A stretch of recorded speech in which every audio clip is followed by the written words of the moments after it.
transparency promotes government accountability, free and fair election, competition in free markets, and the rule of law are critical to it.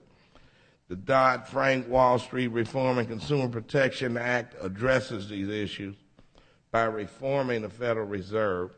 One, it limits the Federal Reserve's 13(3) emergency lending authority by prohibiting emergency lending to an individual entity.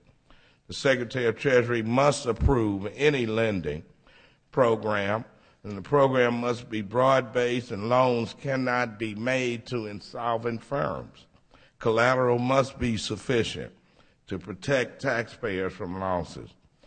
And two, it requires the Federal Reserve to disclose counterparties and information about amounts, terms, and conditions of 13(3) and discount window lending and open market transactions on an ongoing basis with specified time delays.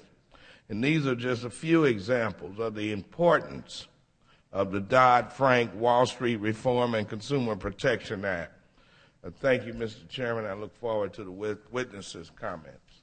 I thank the gentleman. Mr. Lukemeyer, do you care for an opening statement? Here. Okay. No more opening statements, so we'll go on and introduce our witnesses. First, we have Mr. Scott Alvarez as General Counsel at the Board of Governors, a post he has held since 2004. He has been with the board for 30 years.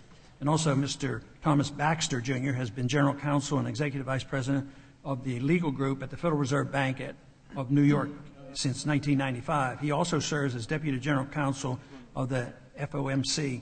Mr. Baxter has been with the New York Fed for more than 30 years.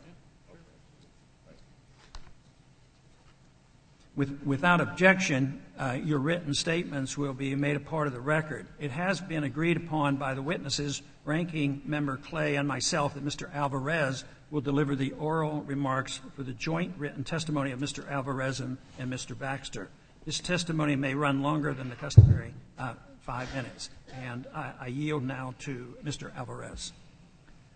Chairman Paul, Ranking Member Clay, members of the subcommittee, Thomas Baxter, the General Counsel of the Federal Reserve Bank of New York, and I appreciate the opportunity to discuss the ways the Federal Reserve informs the Congress and the American people about its policies and actions.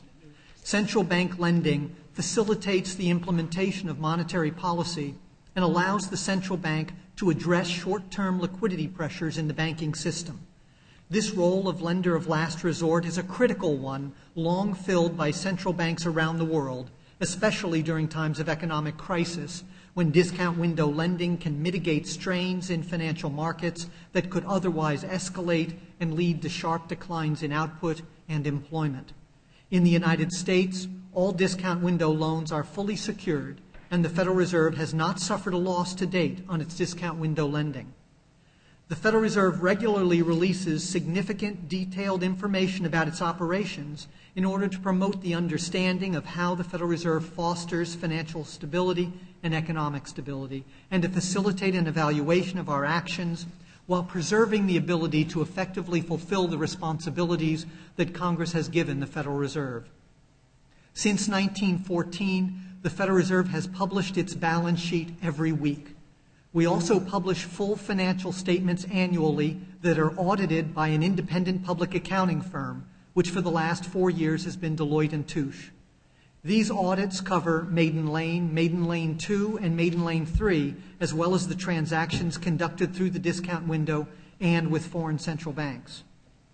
The Federal Reserve also publishes a special monthly report to Congress, posted on our website, that details the Federal Reserve's emergency lending programs, including providing information on the amount of lending under each program, the type and level of collateral associated with those loans, and information about the borrowers under those facilities.